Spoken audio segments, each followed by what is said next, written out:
नमस्कार. मुलुक महाराष्ट्राची सुरुवात आपल्याला एका अत्यंत महत्त्वाच्या हृदयद्रावक घटनेनं करायची आहे. अमरावतीतली ही बातमी आहे. अमरावतीमध्ये जिल्हा स्त्री रुग्णालयामध्ये नवजात शिशु अतिदक्षता कक्षाला आग लागली. अत्यंत धक्कादायक घटना. मध्यरात्री 3:30च्या दरम्यान व्हेंटिलेटरचा स्फोट झाला आणि मग आग लागली. या आगीत होरपळून 3 लहान बालकांचा नवजात शिशूंचा मृत्यू झालेला आहे. जिल्हा स्त्री रुग्णालयातल्या 3ऱ्या मजल्यावरच्या नवजात शिशु अतिदक्षता कक्षात पहाटे 3:30 वाजता व्हेंटिलेटरचा अचानक स्फोट झाला. आग लागल्याची माहिती मिळताच रुग्णालयातील नर्सेस कर्मचारी सगळे उपचारग्रस्त लहान बाळांना बाहेर काढण्यामध्ये व्यस्त झाले. ही एक म्हणजे इन्क्युबेटर ठेवलेली ही एक खोली आहे आणि त्याच्या बाजूला अजून काही खोली आहेत जिथे नवजात शिशु ठेवले जातात. 39 नवजात शिशु एका वेळेला ठेवले जातील अशा प्रकारे इन्क्युबेटर्स आणि व्हेंटिलेटर्सची व्यवस्था केली गेली आहे. इथे ब्लास्ट झाल्यानंतर इथल्या 3 बाळांच्या जवळ नर्सेस जाऊ शकल्या नाही कारण तिथे परिस्थिती खूप भयंकर आणि भयान होती. लगेचच आग पसरली. एक इन्क्युबेटर तर पूर्णपणे फुटलेलं आहे, काळं काळं झालेलं आहे. बाकीची 6 बाळं जी होती त्यांना वाचवण्यात यश आलं. यामध्ये या 2 नर्सेसचे हात सुद्धा होरपळलेले आहेत आणि बाजूची जी खोली होती तिथे सुद्धा जे नवजात शिशु होते त्यांना सुद्धा इतर रुग्णालयांमध्ये हलवलं गेलेलं आहे. आपण थेट जाऊया आमचे प्रतिनिधी उदय तिमांडे यांच्याकडे आणि त्यांच्याशीच अधिक बोलूया. उदय, अपडेट असं मिळतंय की आयत्या वेळेला जे फॉगर्स असतात ते फॉगर्सच चालले नाहीत अशी माहिती मिळते. जरी नवी खरेदी केलेली ही सगळी इक्विपमेंट असली तरी सुद्धा असा स्फोट कसा झाला हा प्रश्न उरतोच. काय सांगाल?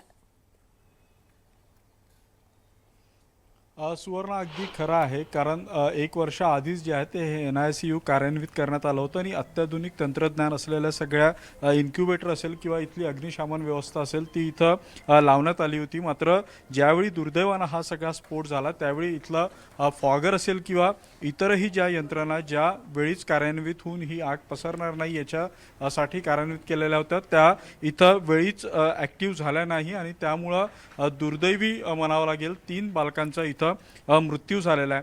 ज्या ठिकाणी हा सगळा ब्लास्ट झाला ही मशीन तुम्हाला मी दाखवतो. व्हेंटिलेटरची ही तीच मशीन आहे ज्या मशीनमध्ये सुरुवातीला ब्लास्ट झाला. हा ब्लास्ट इतका प्रचंड होता की त्या ब्लास्टमुळे त्या मशीनच्या बाजूला असलेल्या 3 बालकांचा जागीच मृत्यू झाला. जर तुम्ही ही सगळी दृश्य पाहिली तर तुमच्या लक्षात येईल की या ब्लास्टची तीव्रता किती होती कारण जे मेटलची सामानं आहेत ती देखील या ब्लास्टमध्ये जी आहे ती मोल्ड झालेली आणि या रूममध्ये जी काही प्लॅस्टिकचं साहित्य असेल किंवा त्या इन्क्युबेटरचं प्लॅस्टिकचं साहित्य असेल ते अक्षरशः जळून यामध्ये गेलेलं आहे. वरती लागलेल्या ACची स्थिती आपण पाहू शकतो. त्या ACची जी वायरिंग आहे ती देखील या उष्णतेमुळे विरघळलेली आणि आता या सगळ्या रूमकडे जर आपण पाहिलं तर प्रचंड आगीमुळं काळोख झाला होता इथं कारण ही आग प्रचंड होती. ज्यावेळी या रूममध्ये या NCIUमध्ये ही आग लागली त्यावेळी इथं 9 बालकांवर उपचार सुरू होते. त्यातल्या 6 बालकांना प्रसंगावधान राखून इथल्या स्टाफनं जे आहे ते सुरक्षित स्थळी हलविलं. त्यामुळं सुदैवानं त्यांचा जीव याच्यात गेलेला नाही आहे. मात्र 3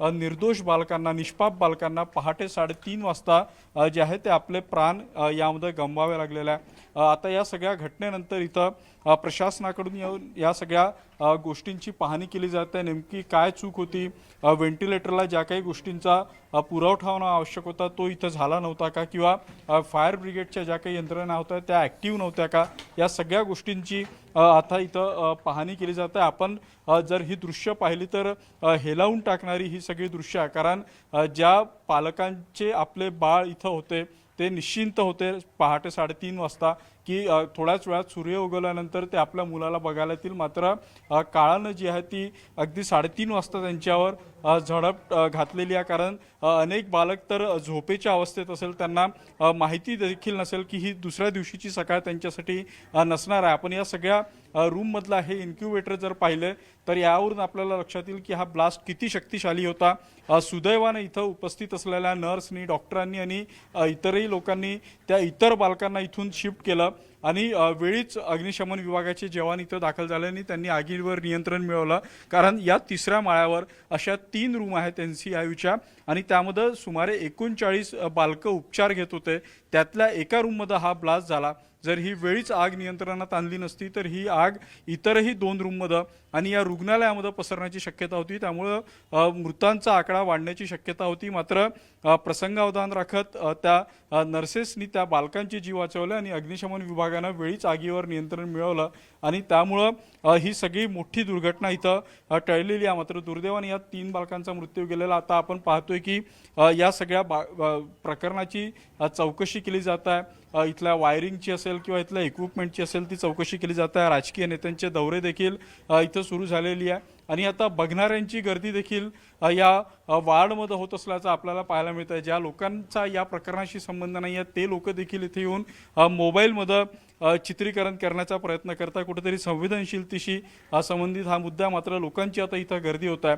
ज्या 6 बालकांना इतर रुग्णालयामध्ये दाखल केलेलं आहे त्यांच्यावर उपचार सुरू आहे, त्यांच्यावर शासनातर्फे उपचार केले जाणार आहे। त्यांची प्रकृती धोक्याच्या बाहेर असल्याची माहिती मिळते आहे आणि ज्या बालकांचा यामध्ये मृत्यू झालेला आहे त्यांचा PM केला जाणार आहे आणि त्यानंतर त्यांचे मृतदेह त्या पालकांकडे सोपविले जाणार आहे। मुख्यमंत्री असतील किंवा प्रशासनानं जे बालक यात मृत झाले त्यांच्या साठी मदत निधीची घोषणा केलेली आणि स्वतः आरोग्यमंत्री असेल, आरोग्य विभागाचे सचिव असेल ते देखील या ठिकाणी येऊन दुपारी या सगळ्या प्रकरणाची पाहणी करणार आहे। मुख्यमंत्र्यांना या सगळ्या प्रकरणाच्या चौकशीचे आदेश दिलेले आहेत। त्यामुळे आता या चौकशीमध्ये काय नेमकं सामोरं येतं, या सगळ्या प्रकरणासाठी कोण दोषी आहेत हे पाहणं महत्त्वाचं असणार आहे आणि जे दोषी असेल त्यांच्यावर कशी कठोर कारवाई केली जाते हे देखील पाहावं लागेल। कारण 3 वर्ष आधी अशाच पद्धतीची घटना भंडाऱ्यामध्ये घडली होती। तिथं देखील 9 निर्दोष बालकांचा मृत्यू झाला होता। त्यानंतर एक चौकशी समिती देखील नेमण्यात आली होती। त्या चौकशी समितीचा अहवाल सरकारने स्वीकारला आणि त्यानुसार या सगळ्या प्रकरणाची म्हणजे इथं असलेल्या NICUमध्ये त्या सगळ्या गोष्टींची अंमलबजावणी केली होती का हे आता या सगळ्या चौकशीतून समोर येईल। मात्र आता त्या 6 मुलांची प्रकृती स्थिर असल्याची माहिती आणि या सगळ्या प्रकरणाच्या चौकशीला देखील सुरुवात झालेली आहे। थोड्या वेळ आधी विभागीय आयुक्त इथं येऊन पाहणी करून गेलेले आहेत आणि साधारणतः दुपारच्या वेळी आरोग्यमंत्री आणि आरोग्य विभागाचे सचिव इथं येतील आणि त्यानंतर या सगळ्या प्रकरणाची पाहणी सुवर्ण केली जाणार आहे। अतिशय हृदय हेलावून टाकणारी आणि तितकीच धक्कादायक ही दुर्दैवी घटना या अमरावतीमध्ये सकाळी 3:30 वाजता या रुग्णालयात घडलेली आहे। ओके, धन्यवाद. आपण तुर्तास ही माहिती दिलीत, पण आपण असे सोबत राहा ही विनंती आहे. उदय, संजय शेंडे यांच्यापर्यंत ही बातमी, आमचे प्रतिनिधी संजय शेंडे यांच्यापर्यंत ही बातमी पहाटेच पोहोचली. ते पहाटेच घटनास्थळी गेले आणि तिथे त्यांनी काय परिस्थिती झाली, 3:30 वाजता ही घटना घडली तर 5, 5:30, 6ला काय परिस्थिती होती ती आपल्याला दाखवण्याचा प्रयत्न केलाय. बघूया. आज सकाळी अमरावतीच्या जिल्हा स्त्री रुग्णालयाच्या नवजात शिशु कक्षाला आग लागली आणि व्हेंटिलेटरचा स्फोट झाल्यामुळे ही आग लागल्याची माहिती आहे. त्यानंतर जर बघितलं तर या 3 बालकांचा मृत्यू झाला आणि 6 बालकाच्या ते या ठिकाणाहून दुसऱ्या ठिकाणी शिफ्ट करण्यात आले. त्यांच्यावर उपचार सुरू आहे. आपण बघू शकतो या ठिकाणी ज्या पद्धतीने व्हेंटिलेटरची अवस्था आहे, सुरुवात याच ठिकाणापासून झालेली होती. पहिलं हेच व्हेंटिलेटर आहे आणि याच व्हेंटिलेटरमध्ये स्फोट झाला, आग लागली आणि इथला बालक दगावला. त्याच्यानंतर आसपासचे 2 व्हेंटिलेटर होते ते देखील दगावले. मात्र आता जिल्हाधिकाऱ्यांनी नुकतंच काही वेळापूर्वी या ठिकाणी भेट दिली आणि त्यांनी ज्या संपूर्ण यंत्रणेची माहिती घेतली त्यावेळेस आपण पाहू शकतो की या बिल्डिंगमध्ये फायर ऑडिट झालेलं होतं. फायर जे यंत्रणा ती बसवण्यात आली होती. मात्र जे आग लागल्यानंतर किंवा आग लागल्याबरोबर जे फॉगर्स सुरू व्हायला पाहिजे आग विझवण्यासाठी, स्प्रिंकलर सुरू व्हायला पाहिजे, ते सुरू झालं नसल्याची धक्कादायक माहिती जी आहे ती या ठिकाणी आलेली आहे. कदाचित जर हे स्प्रिंकलर किंवा फॉगर जर सुरू झाले असते तर कदाचित जी आग पसरली, ज्या वेगाने आग पसरली त्या वेगाने आग पसरली नसते आणि कदाचित या बालकांचा जीव वाचू शकला असता. आपण या ठिकाणी पाहू शकतो की कशा पद्धतीनं अक्षरशः या व्हेंटिलेटरचा कोळसा झालेला आहे. वरती पूर्ण आग झालेली आहे. जे एअर कंडिशन आहे ते देखील पूर्ण जळलेलं, पूर्ण साहित्य जळलेलं आहे. खाली या ठिकाणी मॅटिन होती ती देखील जळलेलं आहे. काही कार्यकर्ते आपल्यासोबत आहे, आपण त्यांना विचारूया. दादा मला सांगा, या ठिकाणी जे मशिनरी व्हेंटिलेटर बसवण्यात आले होते 3 वर्षापूर्वी देखील अशाच प्रकारची मशिनरी या रुग्णालयात जळालेली होती, तरीही त्याच कंपनीला परत हा कंत्राट देण्यात आला, काय सांगाल? अत्यंत दुर्दैवी घटना या डफळीण हॉस्पिटलच्या NICUमध्ये नवजात शिशूच्या तिथं घडलेली आहे. वेदनादायी घटना आहे. 3 बालक जे आहेत ते मृत्युमुखी पडलेले आहे आणि इथे 3 वर्षाआधीसुद्धा असा स्फोट झाला होता ज्यामध्ये सुद्धा काही बालक नवजात शिशू वारलेले होते आणि त्याच कंपनीचे व्हेंटिलेटर सुद्धा यांनी कोणाची मिलीभगत करून कोणापासून दलाली घेऊन, कोणापासून पैशाची सौदेबाजी करून यांनी त्याच कंपनीचे व्हेंटिलेटर या NICU मध्ये बसवलेले आहे. आणि विषय असा आहे की वरतं जे पाण्याचे फॉगर्स आहे ते सुद्धा व्हेंटिलेटरचा स्फोट झाल्यावर ते पाण्याचे फॉगरसुद्धा चालू झाले नाही. ते फॉगर जर चालू झाले असते तर कदाचित ही आग विझली असती आणि 3 बालकांचा तो जीव वाचला असता. आणि मी इथच्या सुरक्षा रक्षकांना मनापासून सॅल्यूट करतो. इथच्या सुरक्षा रक्षक आणि महिला साफ कर्मचाऱ्यांनी त्यांचा स्वतःची जीवाची बाजी लावून इथच्या बाकीच्या 6 बालकांचा त्यांनी इथून जीव वाचवला. त्यांना प्रायव्हेटमध्ये रात्री 3:30-4 वाजता त्यांनी इथून हलवलं आहे. मी त्यांना मनापासून सॅल्यूट करतो. पण एक इथचे जे व्हेंटिलेटरच्या ज्या मशीना ज्या लो दर्जाच्या आहे त्यांचा ठेका हा कोणा इथं घेतलेला आहे, कोणाची दलाली आहे आणि इथं जे फॉगर्समधलं कोणाचा भ्रष्टाचार आहे, हा भ्रष्टाचार उघडीस आला पाहिजे. त्याच्यावर तत्काळ कारवाई झाली पाहिजे. आणि हे जे मृतक बालक जे मृत झाले त्यांच्या कुटुंबाला 25-25 लाखाची मदत झाली पाहिजे. आणि जे जे बालक 6 बालक प्रायव्हेटमध्ये भरती आहे त्यांचा संपूर्ण जो खर्च आहे हा महाराष्ट्र शासनानं घेतला पाहिजे अशी प्रहारतर्फे आमची मागणी आहे. भाऊ मला सांगा, फॉगर्स वेळेवर लागलेले नाही आणि हे जे व्हेंटिलेटर आहे आधीसुद्धा जळालेले होते, त्याच कंपनीचे व्हेंटिलेटर परत बनवण्यात आले, काय सांगाल तुम्ही?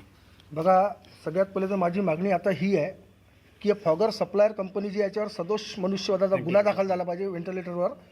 आणि ज्या कंपनीच्या चुकीमुळे, तांत्रिक चुकांमुळे ही घटना घडलेली आहे, एक तर सेन्सर असतात, ॲटोमॅटिक सिस्टम असते, म्हणजे कुठेतरी आगीचा शिलगी जरी आली तर सेन्सर अलार्म वाजतो आणि ॲटोमॅटिक फॉगर सुरू व्हायला पाहिजे. परंतु ही यंत्रणा कुठल्याही प्रकारे, आपत्कालीन यंत्रणा कुठल्याही प्रकारे कार्यान्वित झाली नाही, म्हणजेच ही यंत्रणा सदोष होती. आणि जर एका कंपनीच्या चुकीने 3 वर्षाआधी अशी दुर्घटना घडली असेल आणि पुन्हा त्याच कंपनीला काम देण्यात आलं असेल तर यामध्ये काय काळबेरा आहे याचासुद्धा तपास लागला पाहिजे. कारण ही घटना साधी नाही आहे भाऊ. ज्या बालकांनी आपले डोळे उघडण्याआधी जग ज्यांना पाहता आलं नाही त्या आईवडिलांची काय स्थिती असेल. आम्ही येऊ शोकसंवेदना व्यक्त करू, आम्ही सगळे समाज म्हणून आम्ही सुन्न झालेलो आहे. पण माझी मागणी आहे की या कंत्राटदारावर आणि दोषींवर जे काही याच्यात दोषी आढळतील सदोष मनुष्यवधाचा गुन्हा दाखल झाला म्हणजे झालाच पाहिजे. आणि या कंपनीला ब्लॅकलिस्ट केलं असेल किंवा जर केलं नसेल तर आता या कंपनीला ब्लॅकलिस्ट केलं पाहिजे. मला असं समजतं की या कंपनीकडे संपूर्ण महाराष्ट्राच्या सार्वजनिक आरोग्य विभागाचे जेवढे हॉस्पिटल आहे त्याचा कंत्राट या कंपनीकडे आहे. आणि योगायोगाने कदाचित ही कंपनी नागपूरची आहे अशी ऐकी माहिती आमच्याकडे आहे. त्यामुळे हे काय आहे हे यातला उलगडा झाला पाहिजे. निश्चितच जे व्हेंटिलेटर सप्लाय करणारी जी कंपनी आहे ती सदोष असल्याची माहिती यातून होत आहे. आणि त्यामुळं याच्यावर तातडीनं गुन्हा दाखल केला पाहिजे अशी मागणी जी आहे ती प्रहारच्या कार्यकर्त्यांनी केलेली आहे. फ्रीजर सागरसह संजय शेंडे, न्यूज 18 मराठी, अमरावती. काही वेळापूर्वी या रुग्णालयाची जिथे ही घटना घडली आहे त्याची पाहणी जिल्हाधिकाऱ्यांनी केली. त्यांनी फॉगर यंत्रणा का कार्यान्वित झाली नाही, फायर ऑडिटची सद्यस्थिती काय, या सगळ्याविषयी सखोल चौकशी केली. आपण जाणून घेऊया जिल्हाधिकारी या सगळ्या दौऱ्यानंतर, या पाहणीनंतर काय म्हणाले. फायर ऑडिट हे दरवर्षीप्रमाणे याही वर्षी त्या ठिकाणी त्यांनी अप्लाय केलेलं आहे. आता ते एक एजन्सी नेमणूक करून त्याचं ते फायर ऑडिट करत असतात. आणि राहिला प्रश्न त्या जे स्प्रिंकलर्स जे चालू नाही झाले तर आता फॉगर्स किंवा स्प्रिंकलर जे चालू नाही झाले तर आताच जे PWD इलेक्ट्रिकलचे पण कार्यकारी अभियंता आहेत त्यांनी सांगितलं की नॅशनल बिल्डिंग कोडच्या अनुसार जे ऑपरेशन थिएटर म्हणा किंवा आपले जे अशा पद्धतीचे जे NICU आहे त्याच्यामध्ये आपण हे जे स्प्रिंकलर्स आहे ही सिस्टीम त्या ठिकाणी लावत नाही. आणि आपण जे एक प्रकारचं मॅन्युअली आपण फायर एक्सटिंग्विशर जे वापरतो आपले जे CO2चे तेच आपण त्या ठिकाणी वापरत असतो असं त्यांचंही आहे. पण ज्या अर्थी आता आपण तिथे सिस्टीम लावलेली होती आणि ती योग्य वेळ काम नाही केलं तर त्याची पण आपण चौकशी त्या ठिकाणी करणार आहे. पण ही वस्तुस्थिती आहे की ते स्प्रिंकलर सिस्टीम काम नाही केलं. अमरावती जिल्हा स्त्री रुग्णालयामध्ये झालेल्या आगीवर मुख्यमंत्री देवेंद्र फडणवीसांनी प्रतिक्रिया दिली आहे. 3 बालकांच्या मृत्यूची घटना हृदयद्रावक आहे. देवेंद्र फडणवीसांनी म्हटलंय की घटनेची उच्चस्तरीय चौकशी केल्याचे आदेश दिलेले आहेत. दोषींवर कठोर कारवाई केली जाईल. जर कोणाची कुचराई झाली असेल, यंत्रणा खरेदी करण्यामध्ये जर कोणाची कुचराई झाली असेल, काही गौडबंगाल, काही गैरप्रकार झालेले असतील, भ्रष्टाचार झालेले असतील तर या सगळ्याची चौकशी केली जाईल असं ते म्हणाले. जी बालकं दगावलेली आहेत त्यांच्या कुटुंबाला सरकारकडून 5 लाखांची मदत जाहीर केली गेलेली आहे आणि जखमी बालकांवर शासकीय खर्चाने उपचार होतील असंही त्यांनी स्पष्ट केलेलं आहे.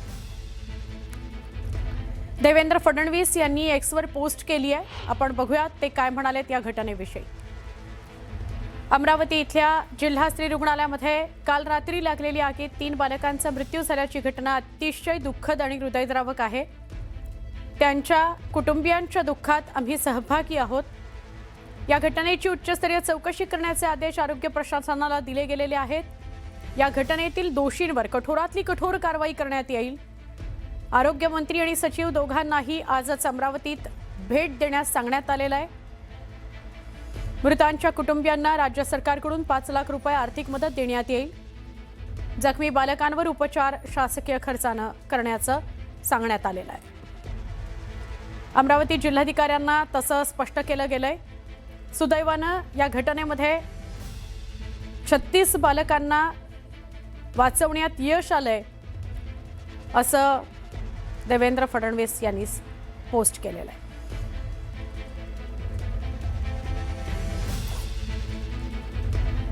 महायुतीच्या समन्वय समितीची आज अत्यंत महत्त्वाची बैठक पार पडतीये। संध्याकाळी होणाऱ्या या बैठकीमध्ये महायुतीतील अंतर्गत कुरबुरींवर चर्चा होणार आहे। दरम्यान राज्यातील सत्ताधारी महायुती सरकार अंतर्गत मतभेदांमुळे गेले अनेक महिने सातत्यानं चर्चेत आहे। लोकसभा, विधानसभा, महापालिका, स्थानिक स्वराज्य संस्थांच्या निवडणुका, जिल्हा पालकमंत्री पदाकरता झालेली रस्सीखेच, जिल्हा परिषद निवडणुकांमध्ये महायुतीमधील 3ही पक्षांमधल्या कुरबुरी हे सगळं चव्हाट्यावर आलेलं होतं। त्यामुळे या अंतर्गत वादांना पूर्णविराम देण्याकरता आपापसातल्या कुरबुरींना पूर्णविराम देण्याकरता महायुतीच्या समन्वय समितीची बैठक होती। महायुतीमधील 3ही पक्षांचे राज्यातले प्रमुख नेते, मंत्री यांची मुख्यमंत्री आणि दोन्ही उपमुख्यमंत्र्यांच्या उपस्थितीमध्ये समन्वय बैठक होणार आहे। महायुतीची ही समन्वय बैठक संध्याकाळी 7 वाजता मुख्यमंत्री देवेंद्र फडणवीस यांच्या शासकीय निवासस्थानी म्हणजे वर्षा इथं होणार आहे। उद्या संध्याकाळी 7 वाजता महायुतीमधील सगळे आमदार आणि खासदारांसाठी वर्षा निवासस्थानी स्नेह भोजन आयोजित करण्यात आलेलं आहे। यावेळी महायुतीच्या सगळ्या सहकारी पक्षातील स्थानिक पातळीवरील अंतर्गत कुरबुरी समन्वयाने मिटवण्याचं प्रयोजन असणार आहे। वरिष्ठ सूत्रांकडून ही माहिती मिळते। महायुतीमध्ये एक वाक्यता नाही हे चित्र सातत्याने दिलेलं आहे। परवाच्या दिवशी सुद्धा एक आदेश काढण्यात आलेला आहे की मुख्यमंत्रीच बॉस, मुख्यमंत्र्यांनी मंत्र्यांचे सगळे निर्णय घेत असताना मुख्यमंत्री अंतिम निर्णय घेईल हा ज्यावेळेला निर्णय होतो। अनेक प्रश्न नाराजगीचे आहेत, एक वाक्यता नाही। कदाचित एकनाथ शिंदेंना मी मुख्यमंत्री व्हावं अशा प्रकारची अपेक्षा आहे। त्यामुळे सुद्धा या असलेल्या सर्वांच्या बाबतीमध्ये एकमेकावर अशा प्रकारचे ॲलिगेशन करण्याचा प्रयत्न होतोय। त्यामुळे मुख्यमंत्र्यांनी आता हा समन्वय करण्याचा प्रयत्न केला असेल तर याचाच अर्थ असा की त्यामध्ये अलबेल नाही।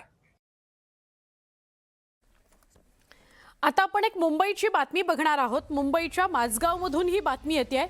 गणेश आगमन मिरवणुकीदरम्यान 2 गटांमध्ये राडा झाला। या वादानंतर 2 गटात हाणामारी सुद्धा झाली। या हाणामारीनंतर पुढचे काही तास परिसरात अत्यंत तणावाची परिस्थिती निर्माण झाली। या प्रकरणी पोलिसांनी अज्ञातांविरोधात गुन्हा दाखल केलेला आहे।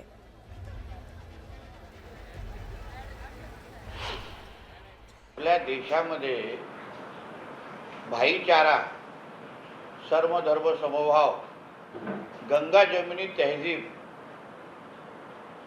बोलणारे आणि भुंकणारे काही कुत्रे आहेत। आता ते नेमकं कुठे लपलेले आहेत हा प्रश्न मला ह्या निमित्ताने विचारायचा आहे। आपल्या ह्या राष्ट्रामध्ये अगर गंगा जमुना तहजीब आणि भाईचारा असेल तर ज्यांना ईद आणि मोहरम साजरा करण्याचा अधिकार आहे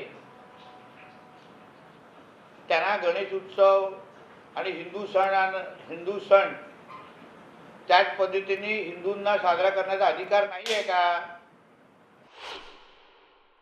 हिंदूंवर जे सातत्याने अशा पद्धतीचे ज्या प्रकार होतात,